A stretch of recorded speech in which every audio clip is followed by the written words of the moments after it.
Okay, we've got a nice formula to go over here today. We've got digamma of x plus n minus digamma of x is going to be equal to this sum from k equals 0 to n minus 1 of 1 over x plus k. And we have the important condition on it that we want n as a member of the positive integers. I don't think I've gone over this before, but I went over something really similar. You'll notice if x is an integer, then we're going to have an integer input here, an integer here, and then this denominator becomes an integer.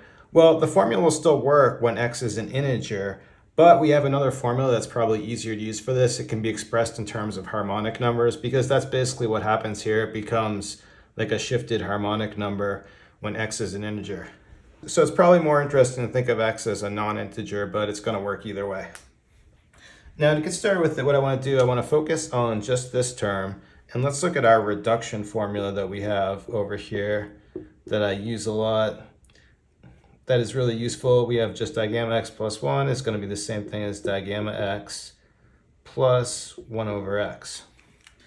So what we can do is use it just focusing on this term right here. And so like if we reduce it once, let's say, you're going to get digamma x plus n minus 1 plus 1 over all this, x plus n minus 1. But then you can use it again on this term and plug back in there. What's going to happen when you do that? You're going to have digamma x plus n minus 2 plus the reciprocal of this, okay? But then we can do the same trick on this thing right here.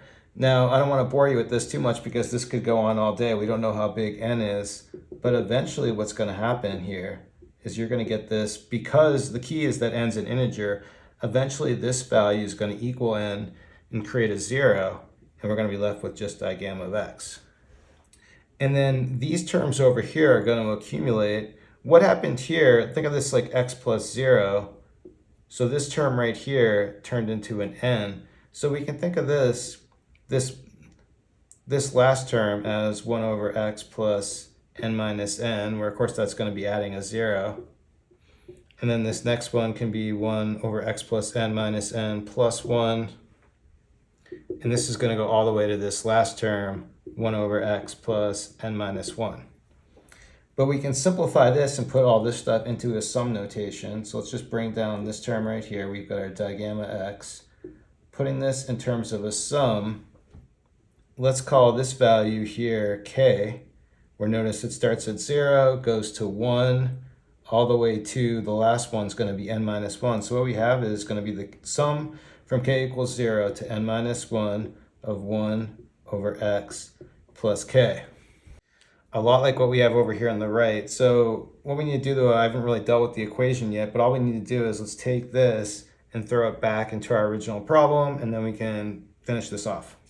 Okay, now at this point, there's not much to it. We just plugged in everything we found on the last boards in blue, but all that's going to happen now is the digamma of x terms are going to cancel out, and all we're left with is this sum. And so our formula for this thing is just going to be the sum from k equals 0 to n minus 1 of 1 over x plus k, and that's it. And now you might be wondering exactly what the use is for this. Well, again, we like to deal with an x that's not an integer because the integer case is kind of boring. So what if we had a sum, something like digamma 7/2 minus digamma 1/2, and we don't know the separate values, or we don't want to calculate it all out, and we just need this value? Well, we can rewrite this as digamma of 1/2 plus 3. And now we're in this form here where our x value is going to be 1/2 and our n value is going to be 3, which is good because it's an integer. And so we can plug in and put it in this form here.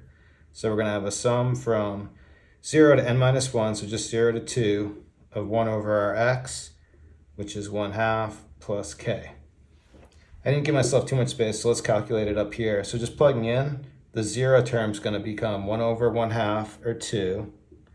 Then the 1 term, 1 over 3/2, or 2/3. The 2, when you plug that in, you get 1 over 5/2, or 2 over 5.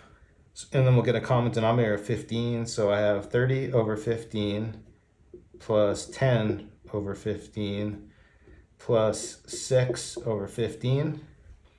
Putting it together, what we're going to get for this is going to be 46 over 15, and that's it. Okay, that's it for today. Thanks everyone for watching. Have a good day.